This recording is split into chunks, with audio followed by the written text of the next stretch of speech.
Welcome to the hottest movie review on the internet today, the A-List Review. I am your host, the Game Changer, Wes Troop, and it's time to go back to the theater. And this is the case that ended it all. But did I just want the movie to end? My review of the 2025 supernatural horror sequel, The Conjuring Last Rites, coming up now.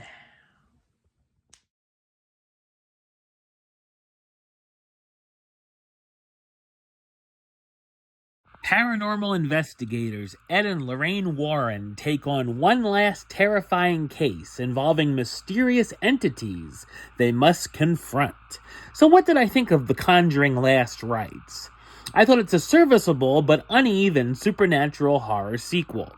It's directed by Michael Chavez, who's also known for directing The Curse of La Llorona, The Conjuring, The Devil Made Me Do It, and The Nun 2. The Conjuring universe, including the Annabelle and Nun films, have been more ups and downs than a roller coaster, but the highlights are always when the Warrens are at the forefront, as they're the heart and soul of the franchise. This is the fourth and final film of the main Conjuring series, although it does feel like they could pass things on to a new generation. This is another film based on the real-life investigations of Ed and Lorraine Warren, this case being the Smurl haunting, which took place in West Pittston, Pennsylvania. The case would also mark the end to the Warrens' active investigation careers. Like many films in this genre, you can tell there are some exaggerations of the actual true story. Usually with the Conjuring films, I go along with them for the most part. This go-round, there were moments that took me out of the film saying, "Get real," at some of the situations, as it gets way too silly. The film begins back in 1964, where a young Ed and Lorraine encounter a demonic mirror in an antique shop, and have an unforgettable experience from it. We then jump to 1986, where the mirror makes its way into the Smurl house, and strange things start to go down. Ed and Lorraine have stopped taking cases due to Ed's heart conditions, but through a number of antics end up helping out the family, and literally facing the ghosts of their past. Their daughter, Judy, and her boyfriend Tony are brought into the fray as main characters too, and there are times where there's a little too much focus on them. The family they end up helping are likable, and during the setup, the sisters are at the forefront, but quickly end up on the back burner in the second act.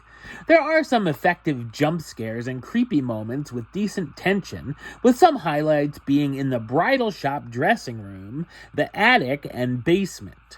I thought the design of the ghouls were pretty well done too.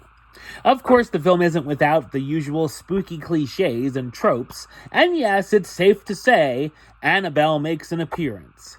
Some of the family moments can be a little bit hokey and overly sentimental.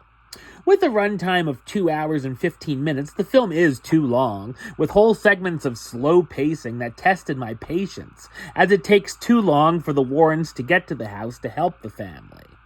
The cast stars Vera Farmiga as Lorraine Warren, the renowned clairvoyant and trance medium, Patrick Wilson as Ed Warren, the professed demonologist, author, and lecturer, Mia Tomlinson as Judy Warren, Ed and Lorraine's daughter, who also has the quote-unquote gift, and Ben Hardy as Tony Spira, Judy's boyfriend who ends up getting involved in the case. While it's not as thrilling as the first or second film, The Conjuring Last Rites has good performances from Farmiga and Wilson as expected, with a satisfying enough close to the Warren story.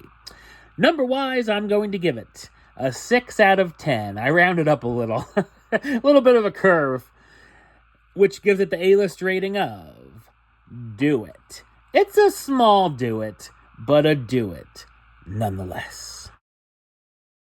Alright, well, that's the show. I'll be back with another review very soon. But until then, don't forget to like, comment, and subscribe right here on YouTube. youtube.com/westside515. Like the show on Facebook, facebook.com/WestTroopAlist. And of course, you can follow me on the Instagram and Letterboxd @WesAlist. Until next time, troop out.